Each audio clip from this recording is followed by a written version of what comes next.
तिकडे अकोला जिल्ह्यात गेल्या 2 दिवसांपासून पावसानं चांगला जोर पकडला। या जोरदार पावसामुळे पातूर तालुक्यातल्या झरंडी गावातून वाहणारी उतावळी नदीला पूर आलाय। यामुळे झरंडीसह पंचक्रोशीतील गावातील अनेक शेतात पाणी घुसलंय, तर दुसरीकडे झरंडी गावाचा संपर्क सुद्धा तुटलाय। अनेकांच्या घरात पाणी शिरलंय आणि त्यामुळे जीवनावश्यक वस्तूची नासाडी होऊन संसार हा उघड्यावर पडलाय। महिनाभर आधी झरंडी गावामध्ये कोल्हापुरी बंधारे बंद असल्यानं पाण्याचा प्रवाह वाढतोय। पाणी गावात गेल्यानं काही घरांची आणि शाळांची आवार भिंतीची सुद्धा पडझड झाली होती।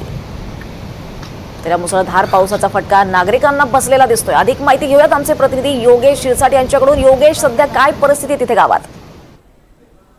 दीपाली, अकोला जिल्ह्यातील पातूर तालुक्यातील झरंडी या गावात 1.5 महिन्यापूर्वी पाऊस बरसला होता, ज्यामुळे घराची पडझड आणि शाळेची आवार भिंत सुद्धा कोसळली होती। दरम्यान आज सुद्धा तसाच पाऊस बरसला आहे, ज्यामुळे झरंडी गावाचा आणि पातूर तालुक्याचा संपर्क तुटलाय। आणि त्या गावातील आपण या दृश्यांमध्ये दिसत आहे की आता जो पूल होता तो पूल सुद्धा पाण्याखाली गेला आहे, ज्यामुळे गावाचा संपर्क तुटलेला दिसून येत आहे।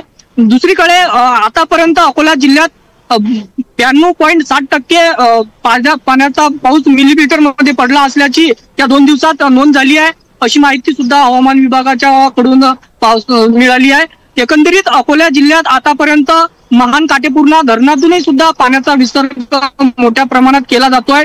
6 सेंटीमीटर पर्यंत आता 2 वक्रद्वार 7 सेंटीमीटर पर्यंत 2 वक्रद्वार काल सोडले होते, मात्र आज सुद्धा 6 वक्रद्वार 60 सेंटीमीटर ने उघडले आहेत। त्यामुळे नदीकाठच्या गावांना सुद्धा सतर्कतेचा इशारा दिला आहे। तसेच बाळापूर तालुक्यातील पल्लाडी या गावात सुद्धा मन नदीला पूर आला आहे, त्यामुळे गावात शेती पिकाचे आजूबाजूच्या शेतात नुकसान झाले आहे। यासोबत पातूर तालुक्यातील चोंडी, आलेगाव, अंधारी, सांगवी, मळसूळ, चाणी आणि या गावाचा संपर्क सुद्धा मळसूळ या गावातील तुटलाय, ज्यामुळे गावकऱ्यांना मोठ्या संकटाचा सामना करावा लागतोय।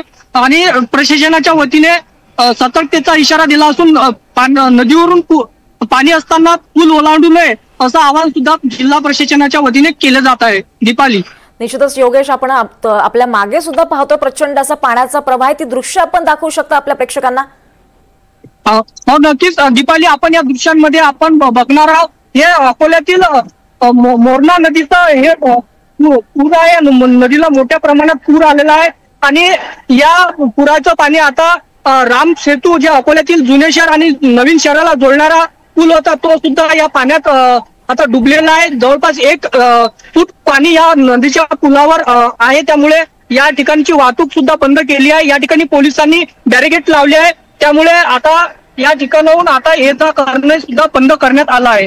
दीपाली, निश्चितच योगेश, त्यामुळे या दृश्यावरनं कल्पना येऊ शकते की मुसळधार किती जोरात प्रमाणात इथे पाऊस कोसळतोय। धन्यवाद या सगळ्या सविस्तर माहितीसाठी।